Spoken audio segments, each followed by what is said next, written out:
Deux invités conviés pour un débat. Une particularité, ils sont seuls pour le mener pendant 30 minutes. Mais pour commencer, petite présentation des protagonistes par eux-mêmes.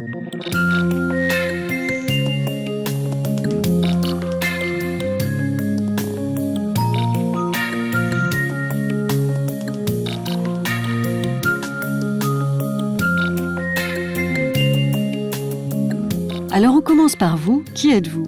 Eh bien, je suis Patrick Bazin, conservateur général de bibliothèque. J'ai dirigé pendant pas mal d'années la bibliothèque municipale de Lyon et actuellement, je dirige la bibliothèque publique d'information du Centre Pompidou.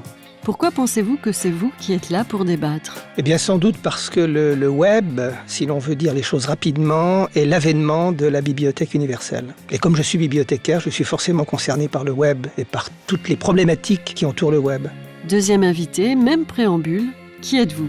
Je suis Bernard Stiegler, philosophe, universitaire, directeur de l'Institut de recherche et d'innovation et président d'Ars Industrialis, et qui travaille sur les enjeux économiques, industriels et technologiques liés au numérique, mais à ce que nous appelons les technologies de l'esprit. Et à votre avis, pourquoi vous pour ce débat ? Je pense parce qu'à la fois j'écris des livres, je théorise, je fabrique des concepts, et d'autre part parce que j'expérimente, je développe, je fabrique des logiciels, je concrétise des services dans des institutions ou dans le monde économique. Top chrono, vous avez maintenant 30 minutes pour vous exprimer et vous écouter. Allez, c'est parti.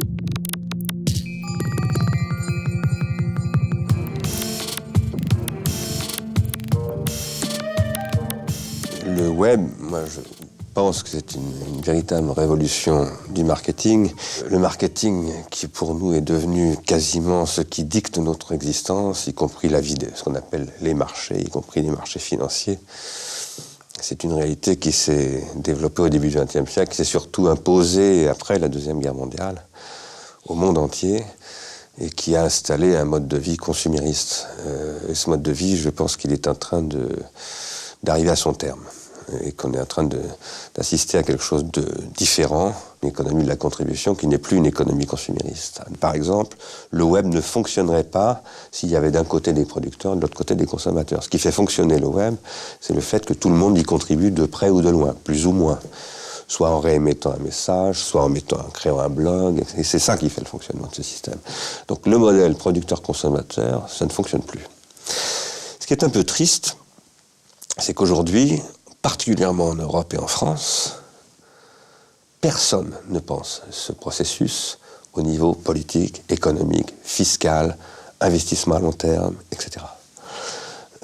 On ne mesure pas du tout à quel point cette transformation est en train de révolutionner totalement le monde économique dans toutes ses dimensions, sauf le marketing. Surtout le marketing américain, faut dire, mais aussi une partie du marketing européen et même français. Il y a des gens en France, il y a de très très bons marketeurs qui réfléchissent à ça.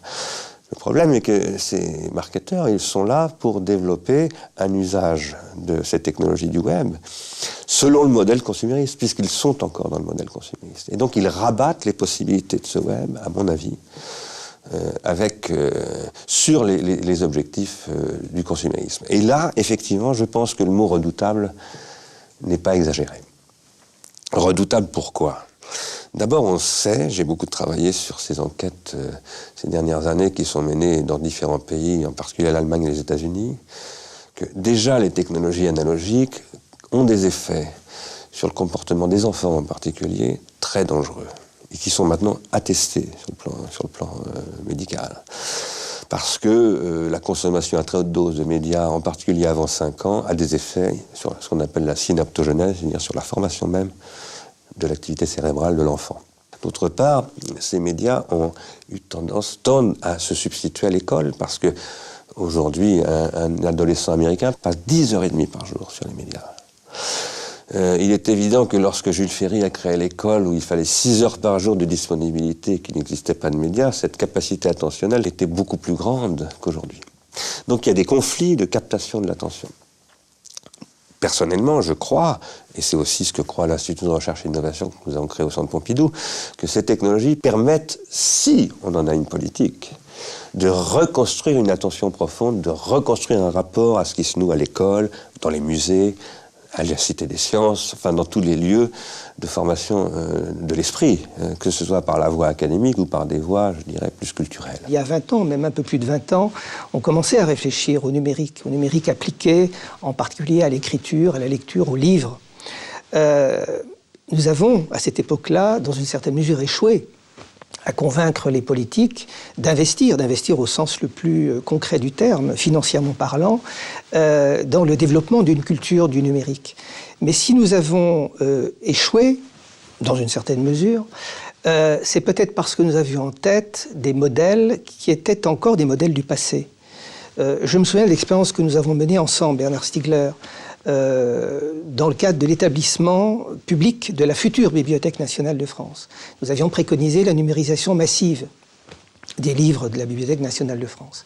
Mais en même temps, nous étions, me semble-t-il, encore dépendants d'un modèle de lecture basé sur, justement, une attention individuelle, une attention prolongée à quelques textes, à des corpus finalement relativement limités, ceux de la Bibliothèque nationale de France, ou en tout cas ceux que l'on aurait pu récupérer une fois numérisés sur les fameuses stations de lecture assistées par ordinateur. Et notre idée, notre obsession, c'était d'améliorer en quelque sorte ce mode de lecture approfondi, vertical, et ce mode de rapport à la pensée. Or, la véritable révolution du numérique n'était pas spécialement dans la numérisation des textes, mais était dans le web. C'est-à-dire dans ce qu'on pourrait appeler l'extension du domaine de la connaissance, dans le fait que tel ou tel corpus numérisé dans telle ou telle bibliothèque pouvait se retrouver en interconnexion avec d'autres corpus de livres ou d'autres formes d'expression humaine. Donc la révolution était, je dirais, dans l'extensivité et non pas dans l'approfondissement de textes fondateurs. Et je pense que c'est pour cette raison-là, parce que nous étions encore dépendants, et nous sommes encore aujourd'hui relativement trop dépendants de ces modes anciens de rapport à la connaissance, que nous avons du mal à penser une connaissance qui se déploie davantage dans l'horizontalité, dans l'interconnexion d'expériences multiples et variées. Alors, effectivement, inévitablement, le marketing s'empare de cette nouvelle donne.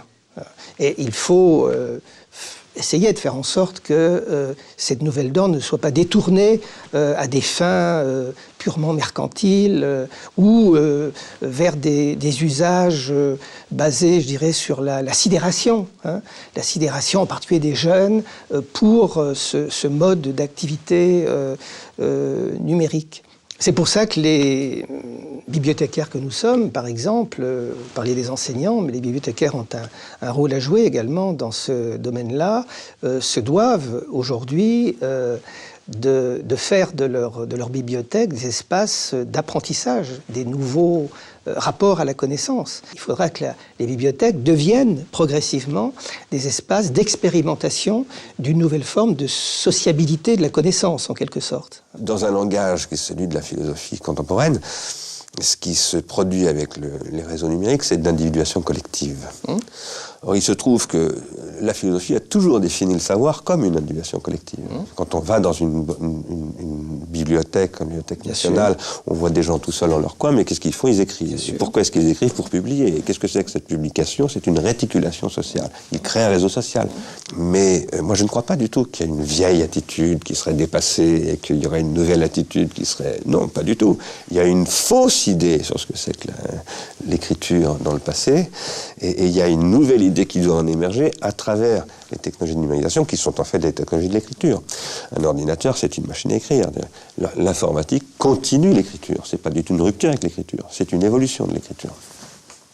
Non, mais je suis tout à fait d'accord avec vous. Moi, j'ai toujours pensé que le livre était avant tout un vecteur de communication. D'ailleurs, l'invention de l'imprimerie qui prolonge les manuscrits, lesquels prolongent les rouleaux, les livres ont été inventés pour permettre à l'écriture et à la lecture, à cette conversation différée que permet la lecture des livres, de se déployer davantage à travers l'espace et également à travers le temps. Moi, j'aime bien la phrase de Proust dans son fameux texte sur la lecture, qui dit que la lecture est une communication dans la solitude, mais une communication. Ce que je crois être, à cet égard, tout à fait révolutionnaire dans les réseaux numériques, c'est qu'ils concrétisent une hypothèse que nous avions à la BNF, qui est que lire, c'est écrire.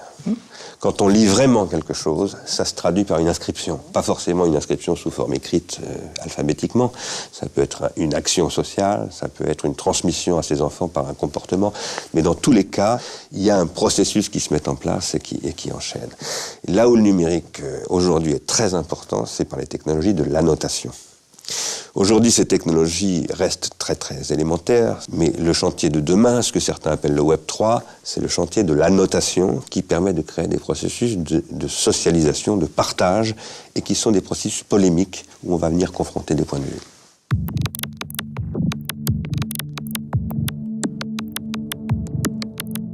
En fait, je me méfie beaucoup de ce mot de dématérialisation ou d'immatériel. J'ai même écrit un livre qui s'appelle « Pour une économie de l'hypermatériel ». Je crois qu'on n'est pas du tout dans une dématérialisation. On est dans une hypermatérialisation. Il y a de plus en plus de matériel. Pour accéder aujourd'hui à un message informatique, il faut un terminal, un serveur, des réseaux et tout ça. Qu'est-ce qui nous fait alors parler d'immatériel ou de dématérialisation ? C'est le fait que ce que l'on appelle aussi le virtuel prend une importance colossale dans notre existence. Mais le virtuel, il ne faut pas s'imaginer d'abord qu'il est coupé du réel, même s'il y a des fantasmes avec Second Life, etc., de vivre uniquement dans un espace virtuel. Si vous vivez en Amazonie avec les Indiens d'Ambiquara, la forêt amazonienne est extrêmement virtuelle. Eux ont accès à cette virtualité, pas vous, ce qui fait que vous ne survivrez pas 24 heures, alors qu'eux peuvent y passer toute leur vie. Si vous emmenez les Indiens d'Ambiquara à Paris, Paris est un espace virtuel extrêmement complexe, dans lequel ces Indiens tout seuls ne survivront très peu de temps, et vous vous y débrouillez très bien. Donc on n'est pas du tout dans une dématérialisation, on est dans une transformation de la virtualité au sens où Bergson parlait de virtualité. C'est-à-dire que le présent ne se présente à moi que depuis un passé et un avenir que j'y projette et qui est constitué par en fait des chaînes symboliques. Bon. Aujourd'hui, nous vivons une révolution du symbolique, car le numérique, c'est avant tout du traitement de symboles, la circulation de symboles, sous toutes sortes de formes d'ailleurs. Et donc, il y a toute une industrie très très matérialisée. Google, c'est quand même avant tout des millions de data centers qui sont sous l'eau maintenant et qui consomment aux États-Unis 3% de la consommation électrique américaine, ce qui est colossal. Et on n'est pas du tout dans une économie de l'immatériel ou de la dématérialisation. On est en revanche dans un nouvel agencement entre le matériel, les objets, les savoir-faire qu'ils nécessitent, etc., et la symbolisation, qui prend des formes nouvelles. Oui, mais il me semble que plus fondamentalement, on peut dire qu'effectivement, on entre dans l'ère de la rematérialisation d'une réalité qui, après avoir fait l'objet d'un traitement abstrait, computationnel, se trouve rematérialisée à travers des process, à travers des expériences, des expérimentations, des actions sur la réalité. Mais cette évolution part d'une réalité ancienne, déjà ancienne, qui était, me semble-t-il, dominée par la représentation. Je pense en particulier à la représentation livresque, par les textes, par la littérature en particulier, qui restait, me semble-t-il, relativement extérieure à cette réalité, qui était une façon de l'expérimenter à travers le langage, mais qui restait dans un rapport assez lointain avec la réalité. Alors que le numérique, me semble-t-il, nous rapproche de cette réalité. Autrement dit, effectivement, le numérique matérialise la réalité qui nous entoure, la rend de plus en plus effective, réelle, dans la mesure où il permet d'agir sur cette réalité et d'agir de façon de plus en plus intime sur cette réalité, dans le grain le plus fin de cette réalité. L'écriture a aussi informé notre réel fondamentalement et de part en part. Je parle là pour la société occidentale. Quand je disais tout à l'heure que l'Indien d'Ambiquara qu'on emmène à Paris ne pourrait pas... Parce qu'il faut savoir lire et écrire pour se promener dans Paris. Il faut être capable de lire des plans, etc. Et tout le rapport que nous avons au réel est surdéterminé en fait par une capacité lettrée que nous avons de le décoder. Mais l'essentiel du changement tient au fait que désormais, ces questions sont devenues des enjeux économiques et industriels de premier plan. Et que, d'une part, c'est l'industrie qui a pris en charge en quelque sorte, cette grammatisation ou cette symbolisation ou hypermatérialisation du réel à travers ces technologies symboliques, et que évidemment l'industrie a des critères qui sont des critères essentiellement marchands, car un industriel c'est un acteur économique, et cet acteur économique a besoin de réaliser des bilans positifs. C'est son problème dans la vie, avant toute chose. Mais, quoi qu'il en soit, aujourd'hui, ces processus-là sont exclusivement portés par le monde économique, alors qu'à mon avis, ça ne peut pas être porté exclusivement par le monde économique, parce que nous sommes dans un changement de système économique, technique et industriel, et qu'à un moment donné, il faut s'engager dans du long terme, voire du très long terme. Il faut mutualiser les risques, et ça, c'est le rôle d'une puissance publique. Donc, il y a là une question qui est celle des natures de l'investissement. À partir de là, il y a une décapitalisation des connaissances qui se fait, et il y a une espèce d'obsolescence organisée qui ne prend pas soin de la construction d'une relation culturelle à long terme à ces technologies. Et ça, c'est le rôle de la puissance publique. On ne peut pas demander aux entreprises privées de porter ça. Ce n'est pas dans leur mission, c'est typiquement le rôle de la culture, de ce qu'on appelle la culture. Non, mais ça, je suis tout à fait d'accord sur le rôle de la puissance publique. Par contre, et vous l'avez dit vous-même, vous ne les opposez pas, je n'opposerai pas la puissance publique à l'économie. Et par ailleurs, je n'opposerai pas non plus, mais je vais dire des banalités, l'économie d'aujourd'hui, cet investissement de la totalité ou de la quasi-totalité du réel, y compris de l'expérience humaine par l'économie, à ce que faisait l'économie, par exemple, au début du XVIe siècle. Je suis lyonnais, lorsque, à Lyon, l'imprimerie se développait. Il n'y aurait pas eu de développement de l'imprimerie avec des réalisations comme l'œuvre de Rabelais, quantité d'autres éditions tout à fait fameuses. S'il n'y avait pas eu à Lyon, autour des années 1520-1530, la conjonction, un peu comme aujourd'hui dans la Silicon Valley, de la technologie avec les imprimeurs, des banquiers italiens installés à Lyon et des intellectuels, Rabelais et d'autres, qui convergeaient à Lyon. Donc ce cocktail à la fois intellectuel, social et économique, il a toujours existé. La différence, c'est qu'il est aujourd'hui porté à une puissance absolument extraordinaire et qu'il s'étend, encore une fois, à l'ensemble des activités, y compris aux activités les plus quotidiennes et les plus ténues de la vie quotidienne. Le problème, c'est qu'aujourd'hui, il n'y a plus de puissance publique. C'est-à-dire qu'à cette époque-là, il y avait une puissance publique. À la Renaissance, il y avait une puissance publique. Aujourd'hui, la puissance publique a renoncé à prendre en charge son rôle parce qu'elle n'est plus capable d'avoir une intelligence de ce qui se produit là. Et ça, c'est calamiteux. Et quand je dis ça, ce n'est pas en mettant en accusation forcément les fonctionnaires de la Commission européenne ou les énarques de la France. Je mets aussi en question les universitaires qui Alors c'est ce que j'allais vous dire. Je mets en question les artistes qui ne font pas leur travail. Je mets en question tous ces gens qui sont installés dans des positions qui sont des rentes de situation et qui se sentent menacés par ces rentes de situation, y compris les journalistes.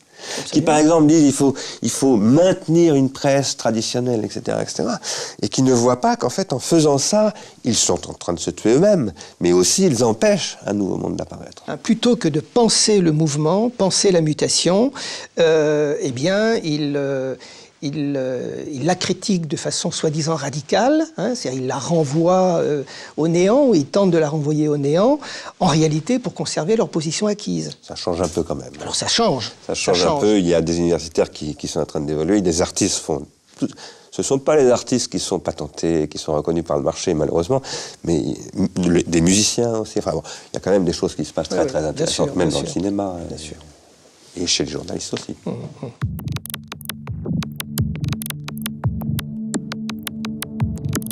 Qu'est-ce que c'est qu'on appelle les objets communicants ? C'est un vaste sujet. Un smartphone, c'est un objet communicant. Cela dit, ce dont on parle en général sous le nom d'objets communicants désigne plutôt les objets qu'on appelle RFID ou les objets Internet, qui sont des objets qui sont dotés et qui seront de plus en plus dotés de capacités de communication, y compris à l'échelle microphysique, et même nanophysique. Et à cet égard, des transformations sont en train de se produire dans la connaissance ou la méconnaissance que nous avons du monde dans lequel nous vivons. Ce monde, c'est ce qu'on appelle le monde de l'informatique ubiquitaire, où tout un aspect, toute une dimension des objets devient invisible pour nous, de leur capacité à produire des choses, qui font que, par exemple, on passe à un endroit avec une carte Navigo et finalement on est tracé, et on ne le sait pas forcément. Évidemment, il y a là toute une question orwellienne, ou disons de science-fiction bien connue au XXe siècle, du contrôle, de la technologie de contrôle. Demain, tous les objets enfin tous, de très nombreux objets seront communicants. Ils communiqueront entre eux directement sans passer par nous. Il est évident que ceci ouvre des perspectives inquiétantes en termes de contrôle de nos comportements, de traçabilité. Il est aussi évident que ça développe aujourd'hui des possibilités tout à fait nouvelles, comme ce qu'on appelle les Fab Labs, par exemple, qui sont des endroits où aujourd'hui, avec ces objets communicants, on est capable de développer une production à domicile d'objets, c'est-à-dire une très grande décentralisation de la production qui modifie radicalement le rapport qu'on peut avoir aux objets et qui permet d'imaginer un rapport beaucoup plus intelligent, beaucoup plus intime à la condition de production de l'objet. Donc par rapport à tout cela, tout est possible. Et le problème est là aussi, comme on le disait tout à l'heure, d'avoir une politique de tout cela qui permettrait de refonder une société qui ne peut pas se baser simplement sur le marketing, parce que le marketing ne peut pas, lui, prendre en charge ce type de questions. Moi, je n'aurais pas une vision aussi, je dirais, critique, ou je n'ose pas dire pessimiste, parce que vous n'êtes pas véritablement pessimiste, en fait, quant à l'avenir de la société et du numérique. Mais j'ai plutôt l'impression que les êtres humains que nous sommes, aujourd'hui, sont confrontés à des sollicitations multiples. Aujourd'hui, vous, moi, nous sommes confrontés à la nécessité absolue pour vivre, pour exister, pour être, avoir un sentiment de liberté dans la société d'aujourd'hui. Nous sommes obligés de composer avec des objets de plus en plus nombreux, des process de plus en plus nombreux, des environnements de plus en plus diversifiés. Je vois là en même temps le signe de l'avènement d'un être pluriel, en quelque sorte, d'un être capable de jouer sur plusieurs registres à la fois. Qu'il y ait une difficulté à apprendre à jouer plusieurs registres à la fois, de même qu'il faut apprendre à lire plusieurs types de livres ou de documents ou d'images, il faut apprendre à composer avec un univers de plus en plus complexe. J'y vois là, au contraire, je dirais pas un espoir, mais une perspective enthousiasmante tout de même pour l'être humain. Je crois que nous en sommes tout à fait d'accord, Patrick Bazin. Nous avons un accord fondamental sur cette question. La seule question pour moi qui se pose, c'est une énorme question, c'est le caractère que j'appelle pharmacologique de tous ces sujets. Alors, qu'est-ce que j'appelle pharmacologie ? Il faut juste donner une petite explication. Oui. Je ne parle pas de pharmacologie au sens où les pharmacies nous vendent des médicaments, je parle de pharmacologie au sens où Platon disait à propos de l'écriture, mais c'était valable pour toutes les techniques, pour Platon, qu'elles sont des pharmacas, ça veut dire des remèdes autant que des poisons. Et que, pour moi d'ailleurs, la politique dans sa totalité, c'est ce qui cherche à faire que ce qui est un poison devienne un remède. Je pense qu'il faut une politique de formation de l'attention, de formation du soin, du savoir, de la culture, et que ça, c'est la puissance publique qui doit le porter. Aujourd'hui, cette puissance publique, elle ne peut pas avoir une politique sur ce registre si elle n'a pas une politique technologique et industrielle. C'est-à-dire si elle ne pense pas cela au niveau industriel. À la différence de la société traditionnelle qui va jusqu'à Jules Ferry et qui passait par l'écriture, nous avions affaire à une technologie de clerc. Évidemment, il y avait l'imprimerie, il y avait des acteurs économiques, etc. Mais fondamentalement, c'était une technologie intellectuelle, c'est-à-dire que ça venait du monde symbolique, du monde des religieux, du monde des intellectuels, des philosophes, des artistes et des puissants au niveau symbolique. Aujourd'hui, la technologie en question est une technologie industrielle. Et c'est l'industrie qui la produit. Il est absolument fondamental que la puissance publique s'empare de cette dimension industrielle du symbolique, mais non pas pour la soumettre à l'impératif économique, qui est un impératif indispensable, nous en avons parlé tout à l'heure, mais qui n'est pas autosuffisant. Le symbolique ne se réduit pas à l'économique. Pourquoi ? Parce que le symbolique, c'est ce qui relève de l'infini. C'est ce qui relève de ce qui n'est pas intégralement calculable. C'est ça un symbole. Alors que l'économie est exclusivement ce qui soumet ces objets à la calculabilité. Il ne faut pas opposer le calculable et l'incalculable, mais il faut les distinguer. Et ici, il y a le problème d'un nouvel agencement, et pour parler comme le président de la République, on dirait une question de civilisation. Appelons ça la civilisation numérique. Vous parlez de la puissance publique. Encore faudra-t-il définir quel est l'objectif, au fond, de la puissance publique. C'est quoi, pour moi, fondamentalement, la puissance publique a un rapport à l'espace public. C'est-à-dire, la politique, c'est savoir aménager un espace public. Et effectivement, la grande question qui se pose avec le numérique, c'est comment aménager un espace public de la connaissance, ou un espace public du relationnel, de la communication, qui ne soit plus simplement un espace physiquement séparé, en quelque sorte, du reste de la société, comme l'est une université, comme l'est une bibliothèque, séparée relativement. Les bibliothèques et les universités sont connectées sur le monde qui les entoure, évidemment.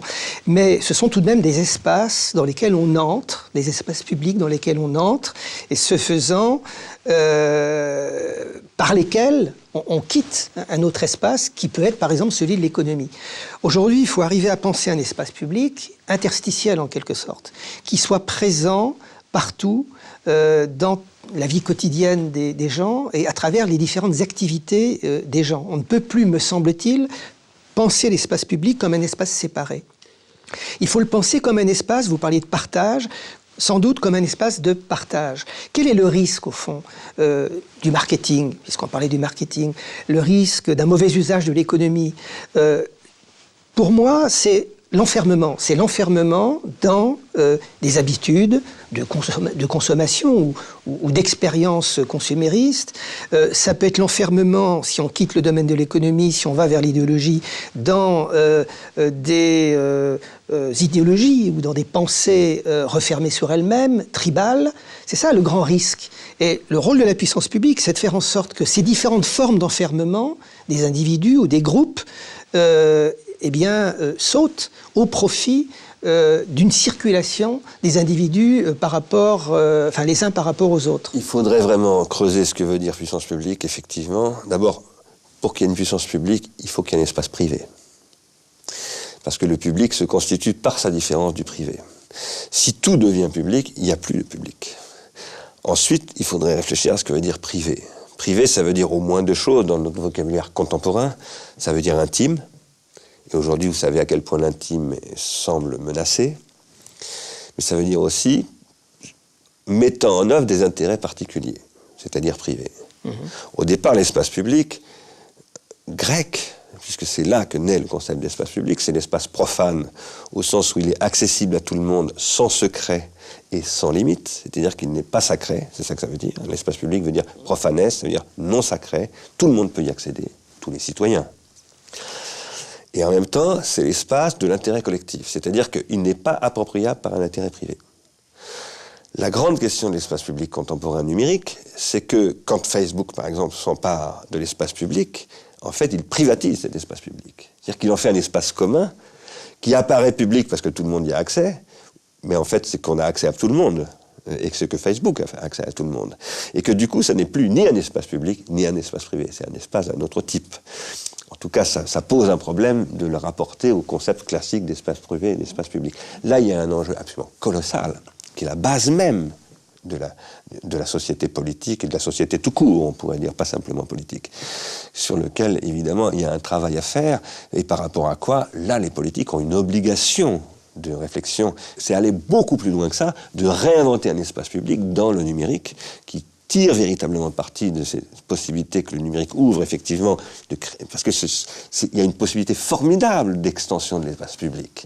Ce qui fait qu'un citoyen, par exemple, dans la société grecque, est un citoyen, c'est qu'il a non seulement le droit, mais il a le devoir de critiquer l'espace public. C'est ce qu'on lui demande.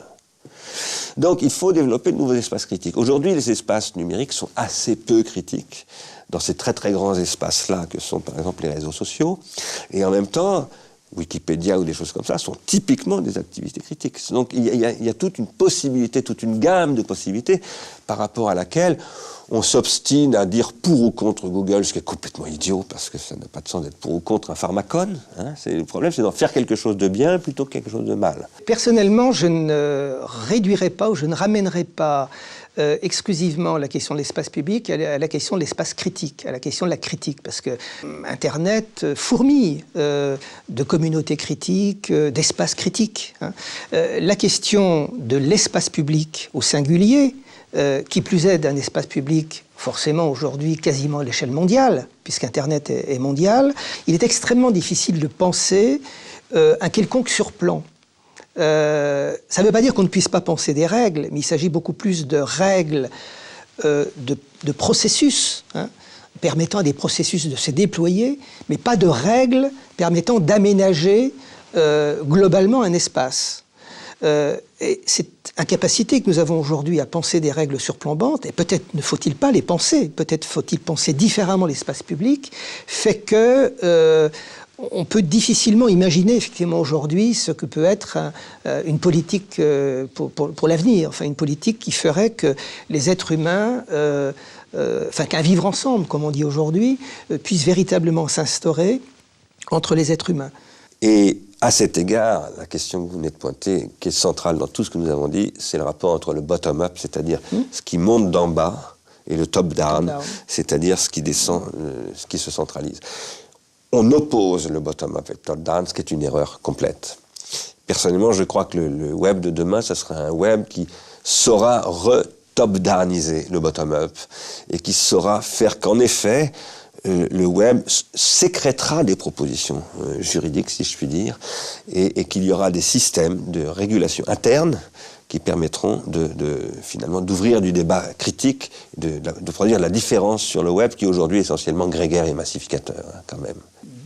Effectivement, il y a une dimension grégaire dans tous ces réseaux sociaux, et en même temps, il y a une exaltation de l'individu. C'est l'individu dans sa dimension non seulement personnelle, mais critique, dans sa capacité à entretenir une conversation avec ses congénères, à entretenir des relations variées avec ses congénères. C'est cet individualisme-là que je trouve positif qui l'emporte aujourd'hui. Ce que nous voyons beaucoup plus que le côté grégaire. Ce que nous voyons bien, c'est qu'il y a une alternative, en fait, hein, et que cette alternative, il faut la prendre en charge. Enfin, c'est ça, moi, personnellement, que je crois. C'est ni bien ni mauvais, tout ça. De toute façon, ces dimensions sont toutes présentes, mais il faut que ce soit pris en charge. Et ça ne peut pas être pris en charge que par le marché. C'est fini, merci.